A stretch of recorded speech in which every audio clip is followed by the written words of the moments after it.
mengantarkan kami mendaftar sampai mengantarkan kami ke meja kemenangan.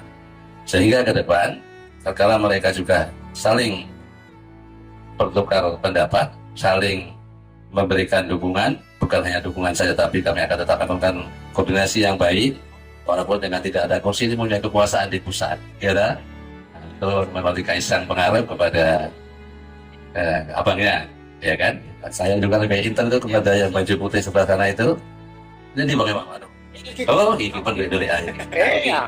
Iki yang punya nanti. Dan sama Mbak Sika. Saya pikir ini semua yang solid. Saya pikir ini partai semua yang sudah melakukan komunikasi dengan pimpinan tinggi negara, dan insya Allah kami juga diamanahkan agar tetap membangun koordinasi dan konsultasi kepada seluruh partai pengusung dan pendukung kami. Pasangan Duha memang beda.